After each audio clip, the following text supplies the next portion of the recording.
Flora is perched on the kitchen table, her big blue eyes following me around the room. She's just finished a very long-winded story about a party she and Ryan went to, where Ryan was the only person who refused to wear fancy dress. Ryan thinks fancy dress is gay, apparently.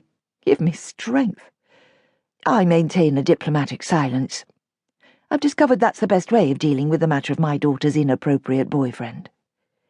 If I were to voice an opinion, that he has all the charm of a dead haddock, for instance, she'd go back to giving me the sanitized PR version of Ryan.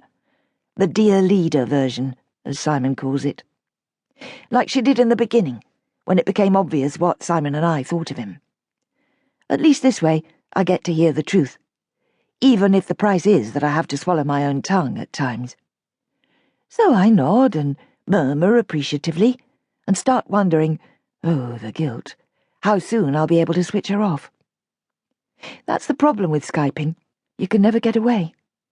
There's some old friend or family member on the screen on your table or the arm of the sofa, and you've had a lovely chat, but now you're running out of things to talk about.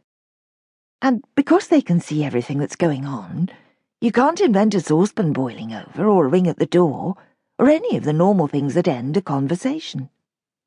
So, there's an awkward pause while you come up with something else to say, and try to stop yourself thinking about the 1,000,001 things you really ought to be getting on with.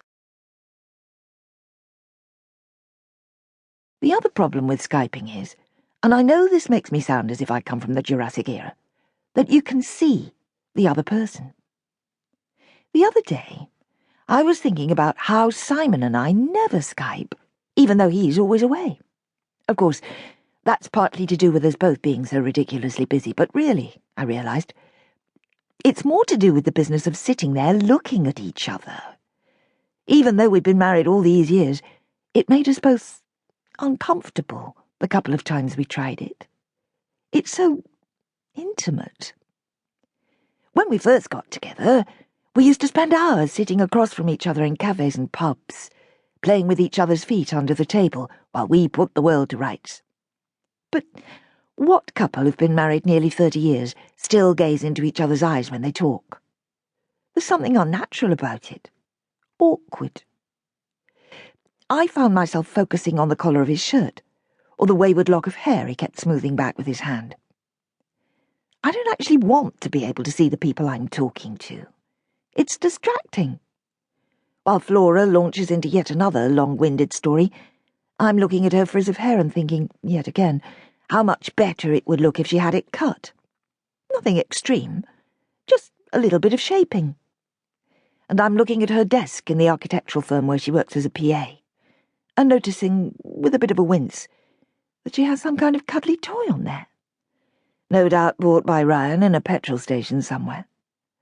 And I'm looking at her clothes and wanting to cut through her story and shout, colour block, or texture, or layering, or any of the other stupid things overbearing mothers want to say to their grown-up daughters but don't dare. It's a kind of maternal Tourette's, I suppose. Instead, I tell her I have to be getting to the gym. This isn't technically a lie. I do have a class. Flora doesn't need to know it doesn't actually start for another hour and a half. Then we have that awkward Skype goodbye moment, where neither of us wants to be the first to click on disconnect. Silly, isn't it? It ought to be a straightforward technological act. Lean forward, press, gone. Yet it feels like an emotional rejection. At the gym, I tried to concentrate. Into the half moon, and hold.